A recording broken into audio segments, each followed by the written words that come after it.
Hello, my name is Kevin and welcome to the Love Decanters channel. This is part 2 of my visit to Leo's Antiques in Olney in Buckinghamshire. So yeah, Leo's is much smaller than it used to be, so I think this is the second and final part of my visit. I didn't do absolutely everything. There was a lot of cut glass there, and yeah, it's how can I say, there is actually a ship's decanter I did try to ID and I just found nothing. I spent ages, and that is the problem quite often with cut glass. Patterns are very similar and yeah, it's hard. But anyway, let's get on and have a look at some glass. Got some nice, he said they're uranium hot glasses here.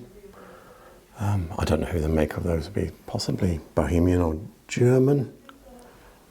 Really elegant though, super elegant in fact. I've also got this Bagley vase here. Doesn't have a frog, no, but it says it's uranium as well, so it's glow in the dark. I'll be able to find that, I'm pretty certain. Yeah, I should be able to get a Patton number and possibly even a date for it. So I did try to find those hot glasses first, and they're rather elegant. I've not seen them before, and of course no such luck, couldn't find them anywhere. But anyway, the Bagley vase that we were looking at, so we're looking at the Wakefield Museum's collection here. And yeah, so the vase is called Salisbury, and it's got design number 2832, and we've got dates as well, 1932 to 75. So yeah, it's a proper deco piece being made in the early 30s, so that's really nice, and it was made for a while, but it's not that common. I do see them, but not loads. So yeah, and not blue. I've seen clear ones and green ones before, but not blue. Sadly, there's quite a few things I've seen here before, but not this Tealight here. It's quite nice. It's the kind of thing my wife would like. I've seen it somewhere. I'm going to try and re-find that. Can't remember who the maker is. Might be Homeguard, I'm not certain. But I will definitely try and find that. Looking at the Costa 1974 catalogue, downloaded from the Victorian Glass Technica website, and yeah, this is the thing it is. Costa Solros, which is actually sunflower. Dun dun dun. So here it is. I think it's more like this one here, these little shorter ones. It says wharf here, that's Goran Wharf. And yeah, you've got a Patton number here, 97126. I've also got another catalogue to show you. Dun, dun, dun. It's this page here. It says it's from 1970s.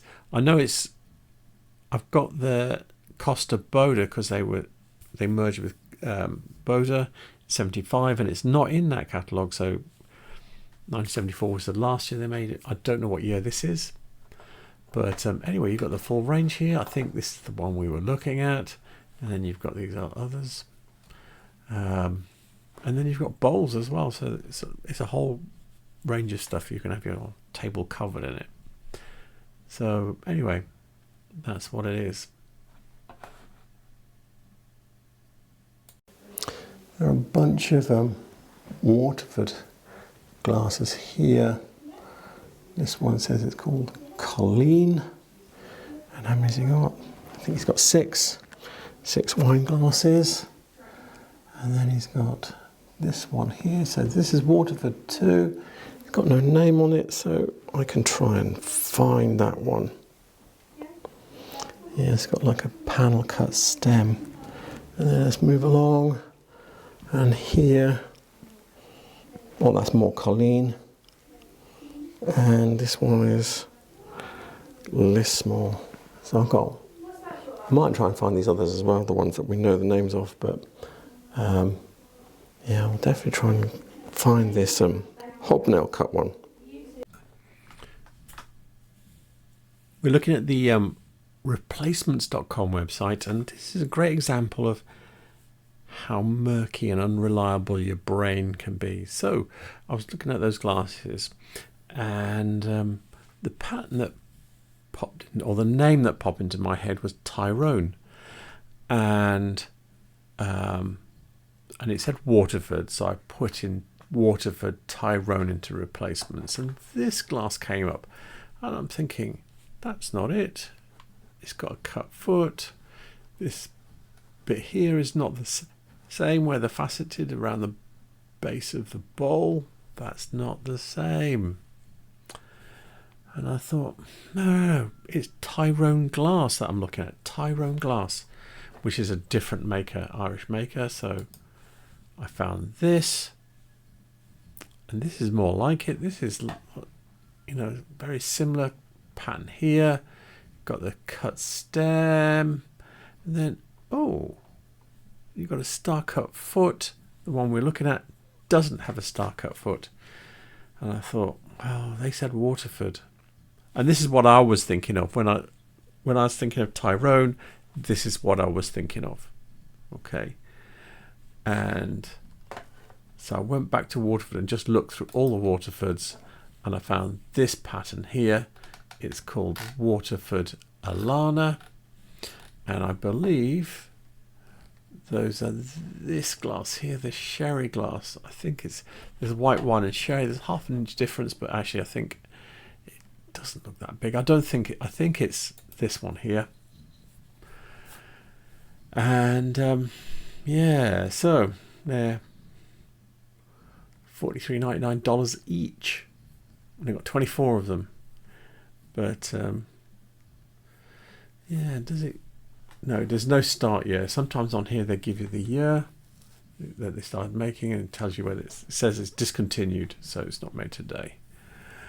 But anyway, so what we've got is Waterford Alana, and I think it's a sherry glass. There's only like a 1/4 of an inch difference in size between the two, so you'd have to measure it. But it shows you, and this is why I'm not keen on cut glass, because the three glasses that we're looking at there, the differences are not great, are they really? The first one has a slightly different cut here, and it has a cut foot. The next one only has a star cut foot, but apart from that, it looks almost exactly the same. And then there's this. So the variation in a lot of cut glass is very small. You know, this one's got a little bit of this, that one's got a little bit of that. I'm not keen on cut glass like this, where it's just a straightforward crisscross pattern or whatever, or crisscross pattern and then some fan or something above it. You know, it's, yeah, difficult. It was very popular for quite a long time, so yeah, there's 1,000,001 patterns that look almost exactly the same. And I'm not even going off and looking at other people, just these two makers. Got 4 sherries down here, and they've not named. I think these are Stuart Crystal Glengarry. But I will double check that and make sure I'm not giving you BS on that. We're looking at the Stuart Crystal catalogue for 1964. I don't think that pattern's pre-war, and this is the earliest post-war one I have. And yeah, so it is Glengarry. It's very, you can see it's exactly the same as we were looking at, and this is actually the glass. I'm pretty certain it's a sherry glass here. So yeah, I can't really say that much about it. It is one of their more common patterns. So yeah, it's the kind of thing that you could build a service of these. The goblets and champagnes and clarets would be hard to find, though. I do see more of the sherries and ports, and I do see the decanters, but not the jug so much. So yeah, bits of the service would be easier to build than others. Got this here, so I've not seen this before. Val St Lambert French cranberry vase.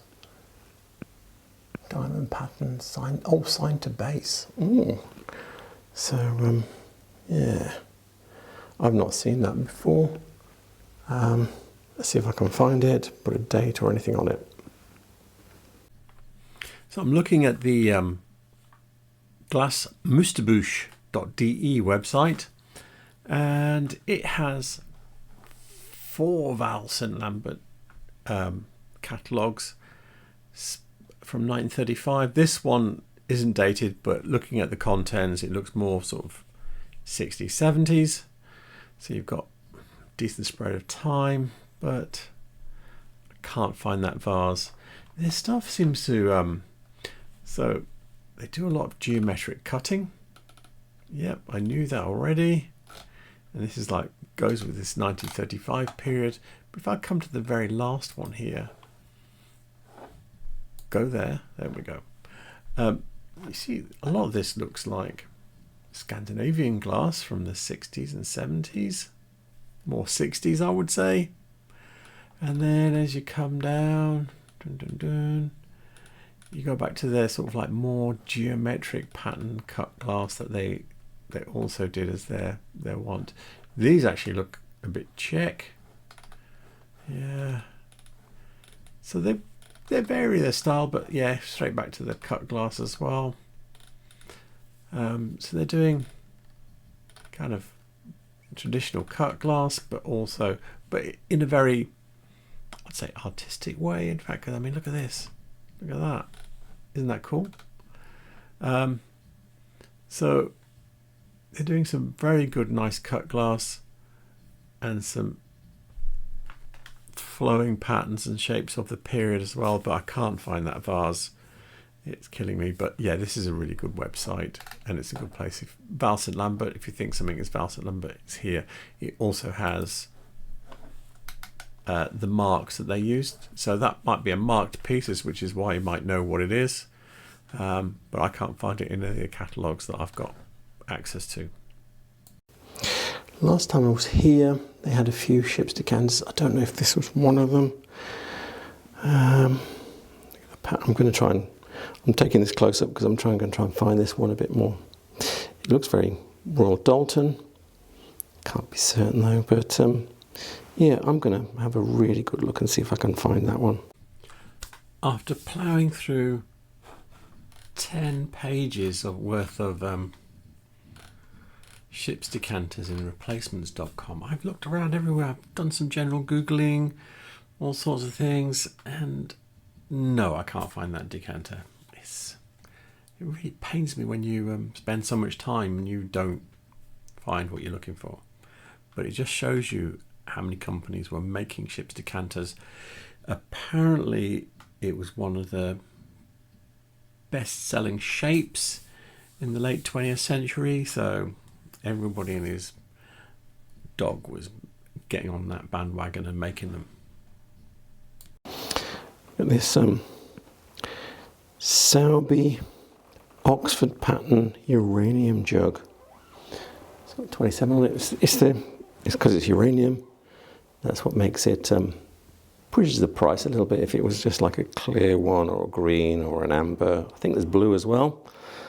But the uranium will be the most collectible one because that's the one people specifically looking for uranium glass.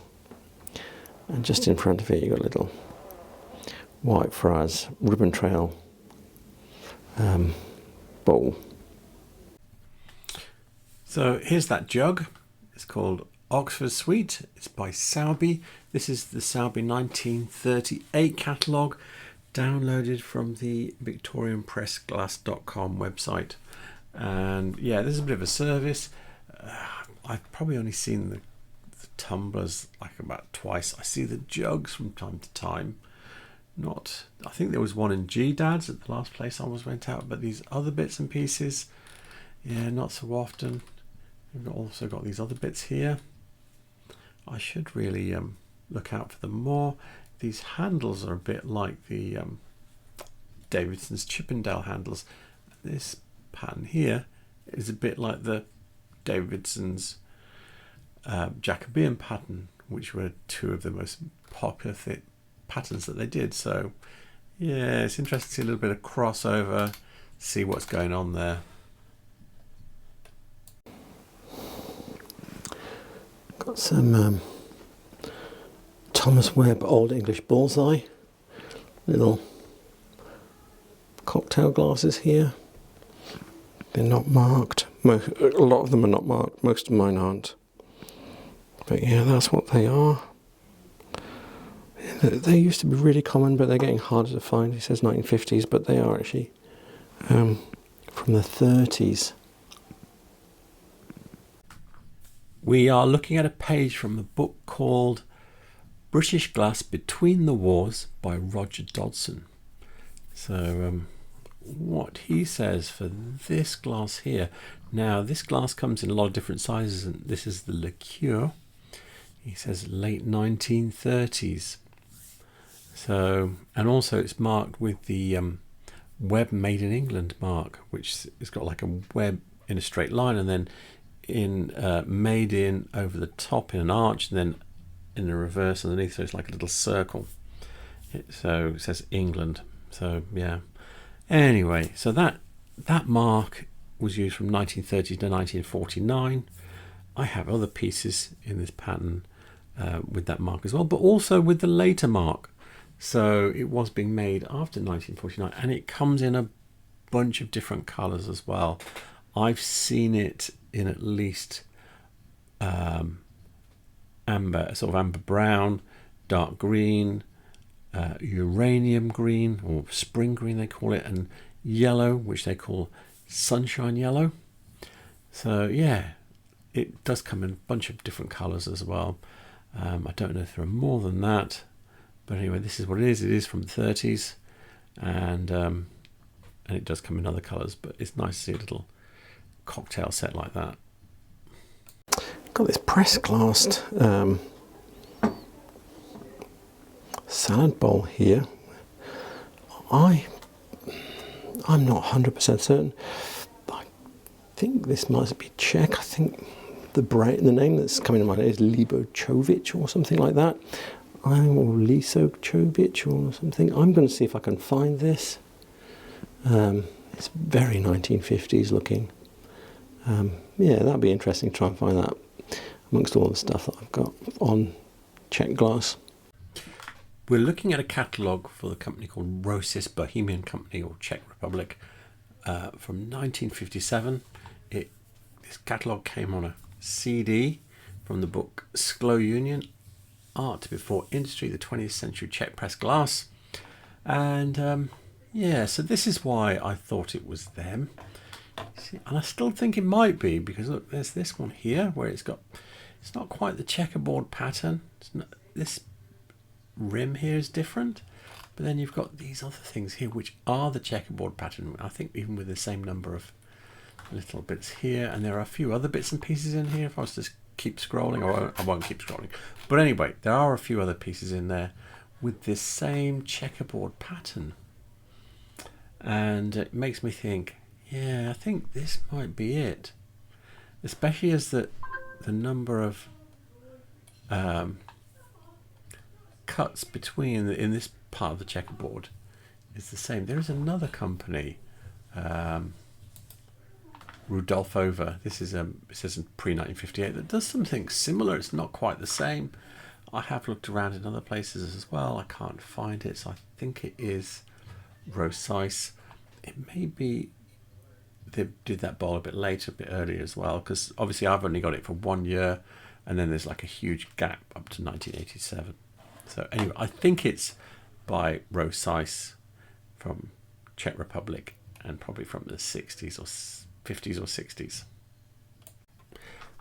I nearly missed, there was another company that I mentioned in the video called Libočovič. I think I was saying Lisočovič. Anyway, this is their catalogue from before 1958, and they have this here, which is kind of similar, but it's the little squares, little prism squares are just that, But then they did this pattern as well, where it's got intermittent squares. And then if I was to scroll a long way down, you'll see that there's another pattern with these little prism squares where the squares are a little bit wonky as well. So yeah, it's I think it's a very Czech thing to do. I don't remember seeing it in any of the UK makers, in any of the catalogues I got for them. I've spotted this really nice Victorian glass down here, quilted, and look at the bowl with the grapes etched around it, and it's £10. That's really nice. That's going to probably be late Victorian, but yeah, that's a bit of a bargain. Got some Whitefriars garland wine glasses. They might even be goblets. They look, I've not really seen them this big. Normally you just see sherries. They're quite stylish. Look at the trumpet feet, the ball on top. I'll try and find out which catalogue they first appeared in. I think it's from the 70s, but it might be earlier.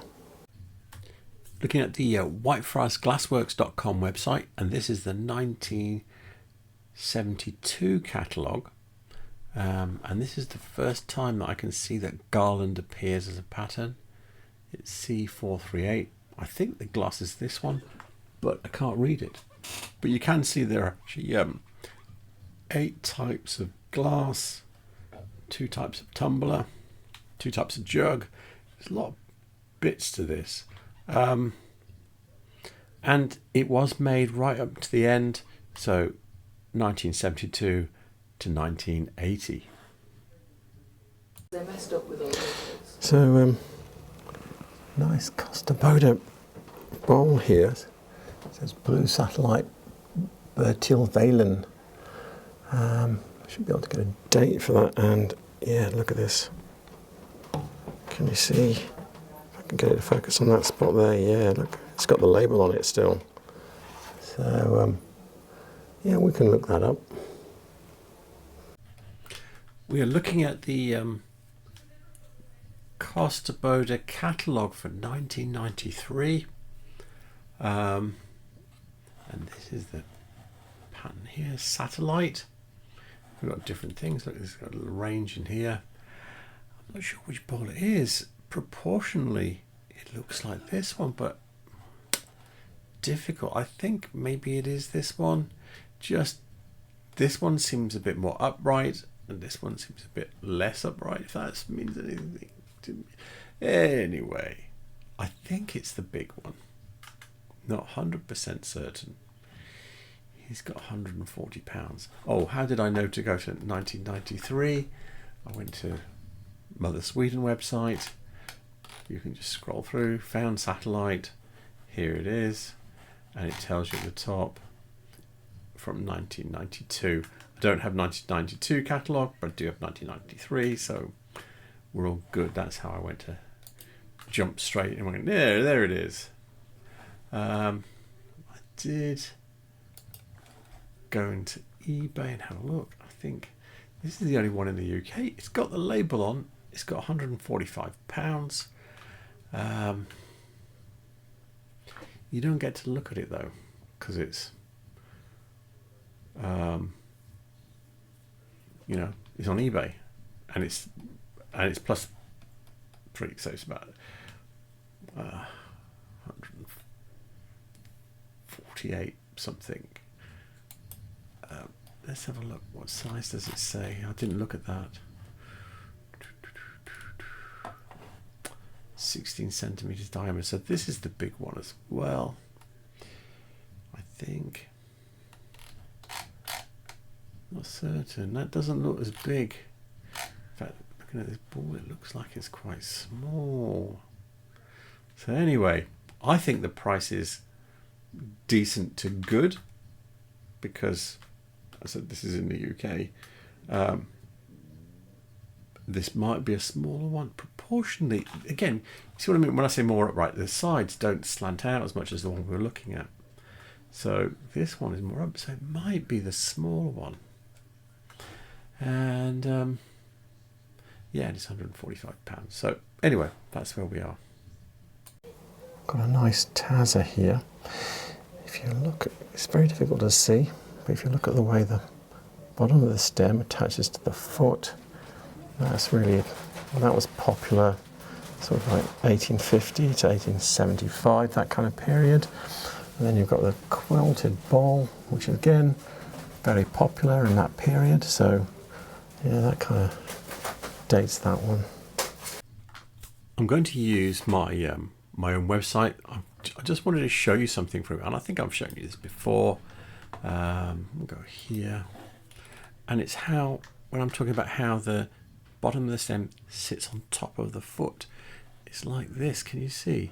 And this one here, not that one. This one here. Can you see what I mean? This one's closer to it, sitting like a ball on top of the foot. Now, that seemed to come in about 1850, that style that I can find. And yeah, it's, I think that pushes the date of that over, you know, post 1850. Because I was thinking, oh, could it be Irish? Because it's got a turnover bowl, this Tazer, and normally you associate that with Irish glass, but Irish glass kind of finished up. Waterhouse Penrose closed, I think, in 1851, but they weren't redoing very much at that time anyway, and there was nobody else doing so. Yeah, that's dribbles of glass into the glass market at that point. So yeah, and when I say it, I can show you something else. Turnover bowl. Let's go here. Go to the Irish glass section. Glasses. There was one here somewhere. Oh no, it's not there. Where is it? Miscellaneous. Yeah. There. That's an Irish turnover bowl. So yeah, it's this thing that they were very keen on in the early 19th century, but I think this is just a turnover bowl, just as it is, not as in following the Irish style. So I hope you enjoyed that. So Olney, if you're looking for antiques, is a place worth going to. So not only is there Leo's, there's an antique centre, and I've had filmed there once, but I had problems getting back in, so I haven't been back, but it is quite big. And there's also another place, and yeah, that'll be a surprise because I got permission to film there. It's only small, but it's worth a visit. If you go, it's like a combined visit. There's lots of things there, and also I think I alluded to it in the first part. The charity shops are good. Yeah, there's not loads, but yeah, they are worth a visit. I bought some really good things in their charity shops, so clothes as well. Anyway, with that said, contact details for Leo's will be in the description below. The references I used will be in the description below, and please remember to like and subscribe because it does help my channel. And yeah, so thank you for watching. Have a good evening. Good night.